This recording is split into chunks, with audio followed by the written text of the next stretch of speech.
Hi, I'm Allira Potter. I'm a manifestation and spiritual coach, intuitive reader, meditation guide, and so much more. I'm here in your ears to interrupt cancelled and hopefully not get cancelled myself to tell you about my new podcast, Fill My Cup. Fill My Cup is not another talk fest, so don't stress about that. It's my job to deliver actual, practical tools to make your week just that little bit better. Guided meditations that don't make you giggle, or do if that's what you need. Pep talks for those tricky moments when you need an instant confidence boost, like maybe before a hot date or the day you're about to ask your boss for a pay rise.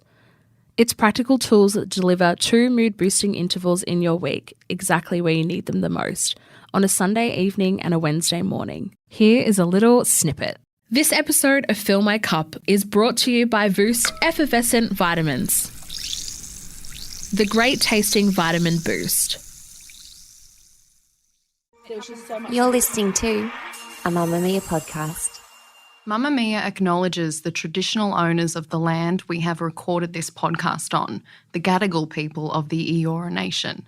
We pay our respects to their elders, past and present, and extend that respect to all Aboriginal and Torres Strait Islander cultures. From Mamamia, welcome to Fill My Cup, the podcast that makes you feel better. We release 2 episodes a week. On Sundays, we talk you through the big stuff, the things you're probably struggling with right now. And on Wednesdays, we bring you a pick-me-up, an activity, or something to listen to give you a little mood boost. And today, we're starting with gratitude. When I say the word gratitude, what do you think? Chances are you're picturing a person sitting in the corner of a cool cafe, writing in a leather-bound notebook, right? Or one of those Instagram tiles with some sort of quote, or a TikTok with a stream and a calming voice. But gratitude is much more than showing online about how you've reached self-actualization. It is a real practice, and one that some people swear by. So I've brought in an expert, Dr. Caitlin Harkness, host of the Wisdom for Wellbeing podcast and founder of the holistically orientated therapy practice of the same name, as well as being an award-winning clinical psychologist and yoga instructor. She's here to tell us exactly how to use a gratitude journal without feeling like a wanker.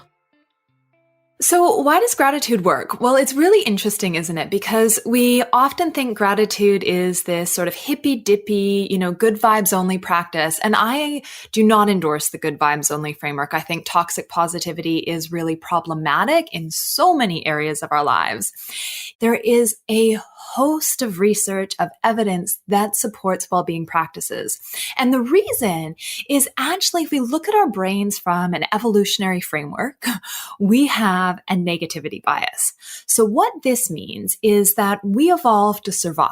Our brains are wired to notice the negative, and we need to actively cultivate neural pathways that allow us to engage in gratitude, in appreciation, in thankfulness, to notice the moments of joy in our life. But it doesn't happen naturally. This is why gratitude practices have been developed, because we need to actually set the time aside to cultivate reflection, to improve our mood. The stat is essentially, with that negativity bias you have in your brain, you've got a 3-to-1 ratio. So you need to then balance it out by actively cultivating that focus on these moments of joy, of the people and things that you appreciate in your life. In terms of how you actually then cultivate a gratitude practice, I would suggest setting time aside to sit down, to write and reflect. The reason I suggest writing is that when you write things down, you can come back and reflect on them again. So if we're going with that 3-to-1 ratio, and you're thinking about all of the people you perceive who slighted you during the day or the things that went wrong, yet there have very likely been some moments of joy. Someone who held the door for you at the coffee shop, a family member who sent a kind message, or even thinking back through your life, maybe a school teacher who really supported you. If you sit down and write these things out again, you're bringing that image, that visceral experience to mind once more, which helps to rewire the brain, which helps to cultivate those positive pathways. It doesn't have to be an everyday practice. It doesn't have to be the case that every day you set aside 20, 30 minutes. It could be maybe 3 times a week, maybe once a week. You set aside 5 to 10 minutes to reflect. And I would suggest that you do it at a time where you have more energy. What I mean by this is if in the morning or if after a physical movement practice or a breathing practice, you feel like you've got a bit more energy in your body, that's a great time to engage in the gratitude practice because you're going to experience that higher emotional state, which just makes it easier to integrate the feelings of gratitude, to integrate the transformation that is part of this practice. However, it doesn't have to be glamorous. It would be lovely if you were burning candles and you had a sacred space and a ritual around it, but it might be more practical that when you go to the loo, you get out your phone and jot down a couple of dot points of things that you're grateful for rather than scrolling social media. You do what works for you. So if you would like to engage in a gratitude practice and you have a little bit more space, you have a little bit of energy behind this, what I would like you to do is to turn the kettle on, and as the kettle is boiling, go and grab a beautiful diary journal that you might have around. If not, just a couple of pieces of paper and a nice pen. I love a good pen, a liquid pen. That can make it all the more romantic. Pour yourself a nice cup of tea. If you have a candle around that's meaningful for you, go ahead and light it. Get comfortable. And what I would like you to do is to start writing. I'd like you to start writing 3 points. The first 3 points I'd like you to write are 3 things that you are grateful for today. So this can be simple. This can be the fact that you are sitting perhaps in a safe neighborhood, perhaps in a home that feels really good and nourishing for you. Perhaps you're grateful for the warm cup of tea you have. If there are people in your life that you're grateful for, I would include them on this list as well, because the research would suggest that the more we're able to be grateful for people and relationships in our life, it's actually a little bit more beneficial than just focusing on things.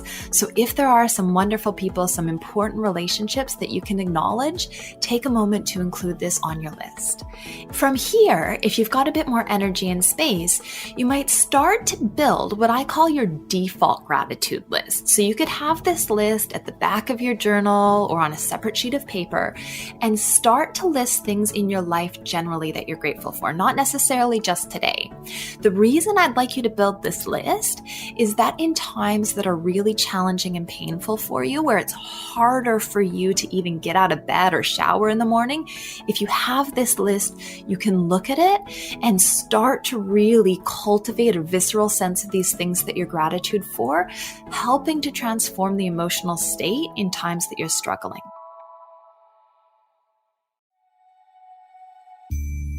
Make sure you've got your headphones on for this next bit.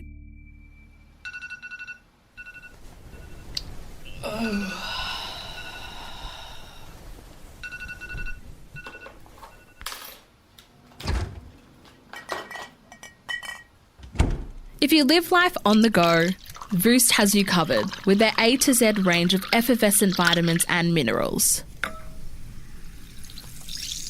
From energy and recovery to immunity and skin health, each product is formulated specifically to help support your health goals.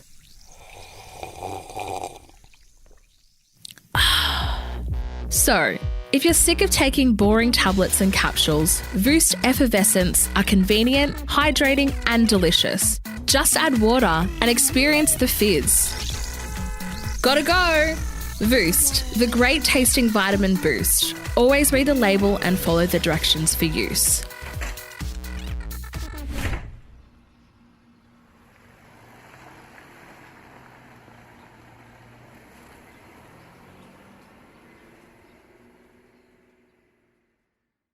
I have one more practice that I'd like you to do now if you've got the space for it. And this is one of the most profound gratitude practices. This is called a gratitude letter.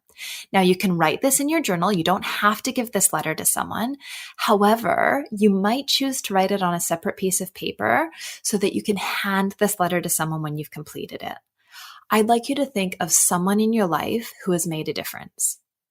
Maybe it was the school teacher growing up that saw potential in you. Maybe it was a friend's mom who made a special effort when things were tough at your house to make sure you felt welcome. Maybe it's a really good friend or a family member. Address this letter to them and start to detail why you are grateful for them, what difference they have made in your life, how they've transformed the trajectory of your life, and how you truly feel about them. As you write this letter, not only are you engendering a heartfeltness in your body and your being, but should you, at the end of writing this letter, choose to give it to them, what a profound gift, right? Gratitude is ultimately what we would call a pro-social behavior. While it's something we can do alone, it changes how we relate to the world. Our thoughts affect our feelings, which affect our body sensations, which affects our behavior, which affects how we show up. So if you can engage in these gratitude practices, you're going to change how you're showing up in the world.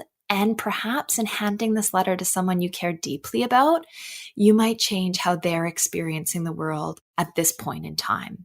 So a little opportunity to lean into a few practices and then decide what works for you. From this point forward, you might once a week write a gratitude letter, or you might once a week write some dot points on what you enjoyed, what you were thankful for in the day.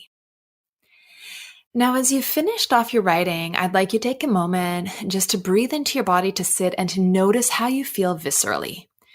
Where our attention goes, our energy flows. As you notice the state in your being, you're going to carry this with you as you close your journal, as you get out of this chair, and as you head out into your day, knowing that you can return to this state by bringing to mind, by bringing to heart the writings, the reflections that you've done in these moments.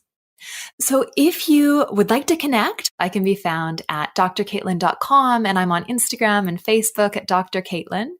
If you would like a few prompts and an opportunity to really hone in on your gratitude practice, I have a daily gratitude journal that you can download in the show notes wherever you're listening to this episode.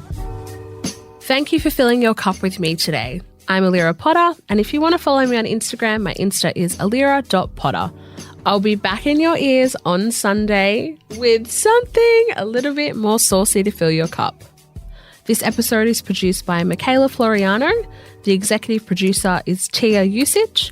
If you believe in what we do here at Mamamia and you want to support a purpose-driven women's media company, consider becoming a Mamamia subscriber. There's more information in our show notes. I'll see you Wednesday. Bye!